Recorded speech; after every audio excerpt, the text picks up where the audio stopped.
Let's go. Zoom, zoom, zoom.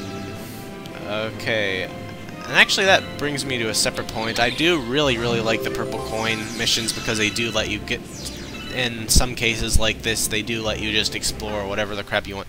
And look, it's the good egg, the only sign of Yoshi we'll see in the entire game. Well, I guess there's one other reference.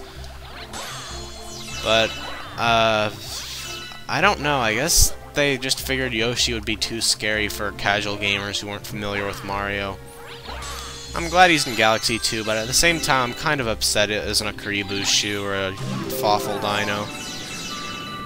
But what are you gonna do? They have to do fan service like that somehow. And I have no idea where I'm supposed to go, but at least one of the things about this game, it is fun just to dick around like this, and the star bits make you feel like you're accomplishing something even though you're not really, because there's nothing really to gain from star bits except the things the Hungry Lumas, which you always have too many for, and eventually turning coconuts into melons, which does absolutely nothing, and I didn't even notice it, and I don't think I actually unlocked it, but if I did, the changes minute enough that I probably wouldn't have noticed it.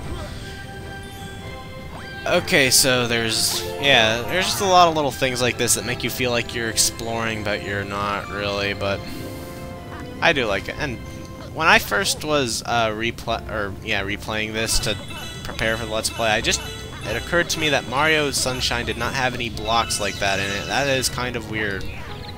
I guess they really were trying to make that separate from the other Mario games, and they did a really good job at that with all the redesigned characters and stuff. So I guess we don't want to land on the good egg again. Yahoo!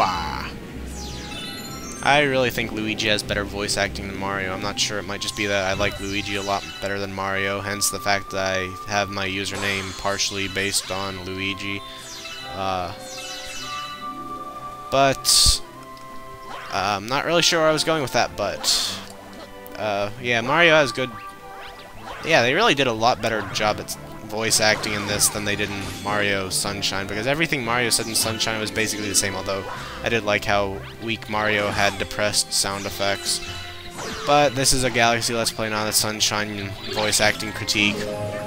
Speaking of voice acting, Bowser's voice acting was fantastic in that, and I'm pretty sure the only negative opinion I've heard were from people who are more or less part of the Sonic fan base, which I believe they just hate the concept of voices in general, and I wish I knew how to get on this pill.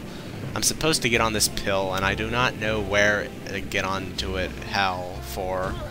Oh wait, this Hungry Luma. Alright, yeah. Actually, that was good I was kicking around, because I think I need 100, right? Yep. So hungry. I do like how this is kind of like 100... Quit attacking me while I'm feeding a Hungry Loomba. I'm trying to make a poor innocent little baby star thing explode from being too fat. See, I think that's sort of like making fun of America right there. A new planet was born. So, I'm sure those star bits totally had enough mass, or, I mean, if that Luma had that much mass, we would have been gravitating towards it. So star bits must be some hypermassive thing, and that's how they can actually do damage while looking like little honey bits.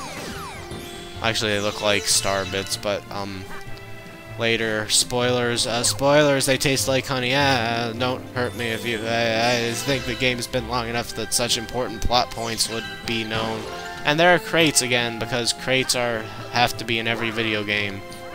Yes, they have to. I thought you could stomp them. Alright, I don't think I've ground pounded yet in this. And in case you don't know, you can spin before ground pounding and you'll home into the nearest ground poundable thing. That's pretty nifty, I think.